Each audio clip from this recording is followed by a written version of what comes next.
नमस्कार, जोहार, स्वागत है आपका डिजिटल झारखंडी समाचार में। तो चलिए झारखंड की आज की बड़ी और महत्वपूर्ण खबरों पर बात करते हैं, पर उससे पहले आपसे छोटी सी अनुरोध है कि कृपया वीडियो को एक प्यारा सा लाइक अवश्य कर दीजिएगा, क्योंकि आपका एक लाइक करना ही हमारे मेहनत का फल होता है। तो चलिए शुरुआत करते हैं आज की पहली और बड़ी खबर से। इस वक्त की बड़ी खबर झारखंड विधानसभा चुनाव को लेकर के आ रही है, जहां पर आज शाम 5 बजे तक आ जाएगा सभी सीटों का परिणाम और काउंटिंग सेंटर के अंदर सिर्फ डीओ और आरओ के पास मोबाइल। और मुख्य निर्वाचन पदाधिकारी के रवि कुमार ने प्रेस वार्ता विज्ञापित कर कहा कि 8:30 बजे से ईवीएम के वोटरों की गिनती शुरू हो रही है और अंतिम चुनाव परिणाम शाम 5 बजे से पहले आने तक की संभावना है। वैसे तैयारियां शाम 4 बजे तक मतगणना की पूरी प्रक्रिया पूरी कर लेने की है। और आपको बताते चले कि के रवि कुमार ने यह भी कहा कि मतगणना केंद्रों पर त्रिस्तरीय सुरक्षा व्यवस्था की गई है। सबसे पहले पोस्टल बैलेट की गिनती शुरू होगी और मतगणना केंद्र के भीतर डीओ और आरओ के अलावा किसी को भी मोबाइल ले जाने की अनुमति नहीं है। और मतगणना हॉल में किसी भी पुलिसकर्मी का प्रवेश प्रतिबंध रहेगा। पत्रकार मीडिया सेंटर तक मोबाइल ले जा सकेंगे। और मतगणना हॉल के भीतर की तस्वीर सिर्फ एक बार कैमरे में अधिकारियों की देखरेख में लेने की अनुमति रहेगी। और आपको बताते चले कि उन्होंने ये भी कहा कि जिस विधानसभा क्षेत्र की मतगणना का राउंड जितना कम होगा उसका परिणाम उतना ही जल्दी आएगा। उन्होंने बताया कि सबसे कम 13 राउंड की मतगणना तोरपा विधानसभा क्षेत्र की होगी। और आपको बताते चले कि उन्होंने ये भी कहा कि लीटीपाड़ा में भी सिर्फ 14 राउंड की मतगणना होगी और सर्वाधिक 27 राउंड की मतगणना चतरा विधानसभा क्षेत्र में होगी। और आपको बताते चले कि के रवि कुमार ने एक सवाल के जवाब में उन्होंने कहा कि राज्य के वोटरों से लेकर के प्रत्याशी और राजनीतिक दल तक कानून का सम्मान करते हैं, इसीलिए विजय जुलूस आदि को लेकर के झड़प की संभावना न के बराबर है। लेकिन स्थानीय प्रशासन कानून व्यवस्था को बनाए रखने की अपनी तैयारी रखता है। उन्होंने कहा कि 25 नवंबर तक चुनावी प्रक्रिया पूरी कर लेना है, लेकिन हमारा प्रयास है कि प्रक्रिया को 24 नवंबर तक ही पूरा कर ले। झारखंड में सर्वाधिक मतदान पर संतोष व्यक्त करते हुए उन्होंने कहा कि विजयी प्रत्याशियों की सूची राज्यपाल को सौंपने के साथ चुनावी प्रक्रिया पूरी हो जाएगी और आज के नतीजे ही तय करेंगे कि राज्य में अगली सरकार बीजेपी के नेतृत्व वाला एनडीए बनाएगा या फिर जेएमएम के नेतृत्व वाला गठबंधन एक बार फिर सत्ता पर काबिज होगा। झारखंड से और एक बड़ी खबर आ रही है, जहां पर जैसे ही आ जाएंगे रुझान उधर बीजेपी शुरू करेगी अपना काम। रांची से दिल्ली तक फील्ड सेट। दरअसल भारतीय जनता पार्टी के प्रदेश संगठन प्रभारी लक्ष्मीकांत वाजपेयी रांची पहुंच गए हैं और आज मतगणना के रुझान आते ही वे केंद्रीय नेतृत्व संग संभावित स्थिति पर वो चर्चा करेंगे। भाजपा प्रदेश अध्यक्ष बाबूलाल मरांडी भी दोपहर तक रांची में ही रहेंगे। और आपको बताते चले कि लक्ष्मीकांत वाजपेयी ने विधानसभा चुनाव परिणाम के बाद राज्य में भाजपा सरकार बनने का भरोसा जताया है। और ऐसे में होने वाले मतगणना के परिणाम आते ही प्रदेश भाजपा नेतृत्व और केंद्रीय नेतृत्व के बीच वाजपेयी समन्वय कर आगे की रणनीति बनाएंगे। भाजपा प्रदेश संगठन महामंत्री कर्मवीर सिंह ने मतगणना से एक दिन पहले विधानसभा विस्तारकों के साथ बैठक की और उनसे फीडबैक लिया। और विभिन्न स्तर पर किए गए सर्वे के बाद भाजपा नेता राज्य में सरकार बनाने को लेकर के आश्वस्त है। परिणाम के साथ ही सहयोगी दलों के नेताओं के साथ बैठक भी होगी। और केंद्रीय कृषि मंत्री और भाजपा के चुनावी प्रभारी शिवराज सिंह चौहान दिल्ली में रहेंगे। चुनाव परिणाम आने के बाद राष्ट्रीय स्तर पर चर्चा के बाद शिवराज सिंह चौहान रांची आएंगे। तो चलिए बात कर लेते हैं, झारखंड में 81 सीटों पर विधानसभा चुनाव हो चुके हैं और किसकी जीत हो रही है, कौन हारा, पल पल का अपडेट इस चैनल में आपको मिलेगा। एक वीडियो को लाइक जरूर कर दे और अब तक सब्सक्राइब नहीं किया तो जरूर सब्सक्राइब कर दे, क्योंकि आपका सब्सक्राइब करना और एक लाइक करना ही हमारे मेहनत का फल होता है।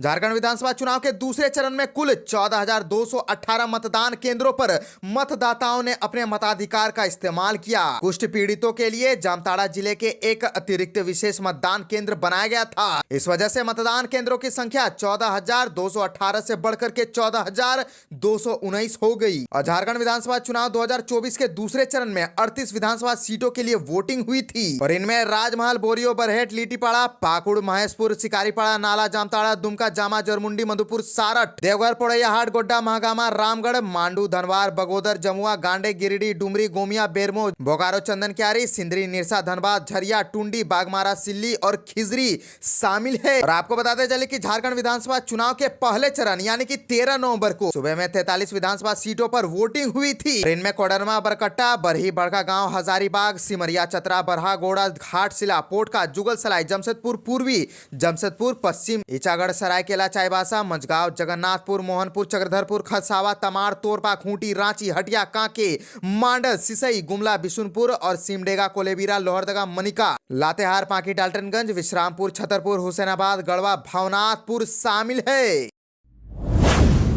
चौंकाने वाले होंगे विधानसभा चुनाव के नतीजे। 2019 से ज्यादा सीट जीतेगी कांग्रेस। केशव महतो, कमलेश ने कर दिया बहुत ही बड़ा दावा। झारखंड विधानसभा चुनाव 2024 के लिए भारत निर्वाचन आयोग जहां आज राज्य की 81 विधानसभा सीट पर 2 चरणों में संपन्न हुए मतदान के बाद मतों की गिनती शुरू हो चुकी है, वहीं राजनीतिक दलों के नेता अपने अपने हिसाब से सीट जीतने के दावे और आकलन में लगे हैं। इस बीच प्रदेश कांग्रेस अध्यक्ष केशव महतो कमलेश ने कांग्रेस के सभी मतगणना अभ्यर्थियों और अन्य कार्यकर्ताओं को निर्देश दिया कि वह सुबह से ही पूरी तरह चौकस और चौकन्ना रहे। मतदान केंद्र पर जब तक फाइनल रिजल्ट नहीं आ जाए और जीत का सर्टिफिकेट उम्मीदवार को न दे दिया जाए तब तक मतदान केंद्र को न छोड़े। और झारखंड प्रदेश कांग्रेस के अध्यक्ष केशव महतो कमलेश ने कहा कि झारखंड में भाजपा के 51 से अधिक सीटें जीतने का दावा ठीक उसी तरह है जैसे 2024 लोकसभा चुनाव में उनका अब की बार 400 पार का नारा था।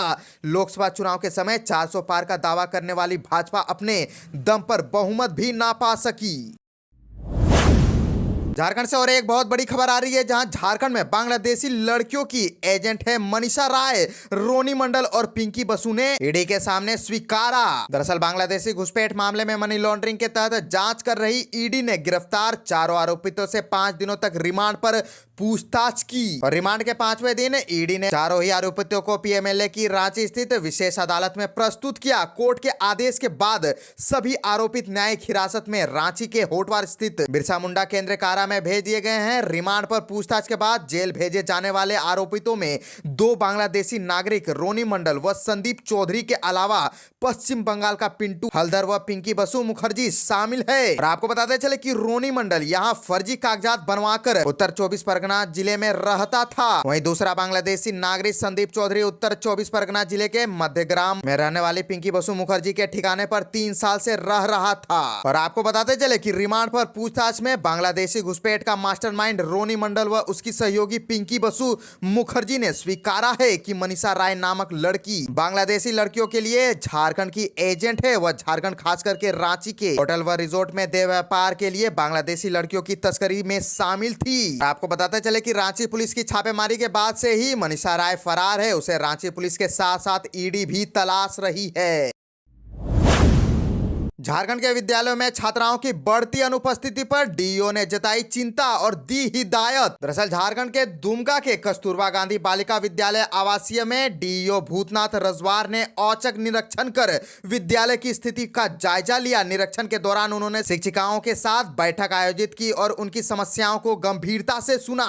उन्होंने यह जानने की कोशिश की कि बच्चियों की अनुपस्थिति इतनी अधिक क्यों है, इसे सुधारने के लिए क्या कदम उठाए जा सकते हैं। डीईओ ने शिक्षिकाओं को निर्देशित किया कि विद्यालय के पठन पाठन के स्तर को सुधारने और विद्यालय के वातावरण को अधिक आकर्षक बनाने की आवश्यकता है ताकि हर बच्ची विद्यालय आने के लिए प्रेरित हो सके।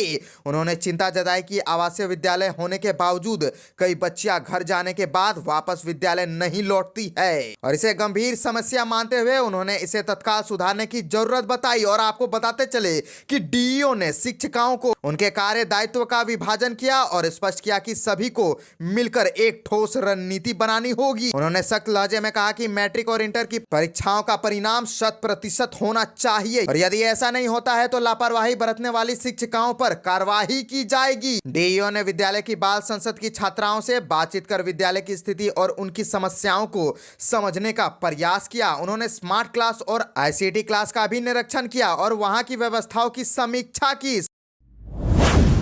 झारखंड से और एक बहुत बड़ी खबर आ रही है जहां पर मल्लिकार्जुन खड़गे ने झारखंड और महाराष्ट्र चुनाव की बाद की स्थितियों से निपटने के लिए नियुक्त किए ऑब्जर्वर। दरअसल झारखंड और महाराष्ट्र में विधानसभा चुनाव के बाद आज नतीजा का दिन है। मतगणना के बाद दोनों राज्यों में बनने वाली किसी भी राजनीतिक हालात से निपटने के लिए कांग्रेस के राष्ट्रीय अध्यक्ष मल्लिकार्जुन खड़गे ने आज तत्काल प्रभाव से झारखंड के लिए 3 और महाराष्ट्र के लिए 3 नेताओं को ऑब्जर्वर नियुक्त कर दिया है।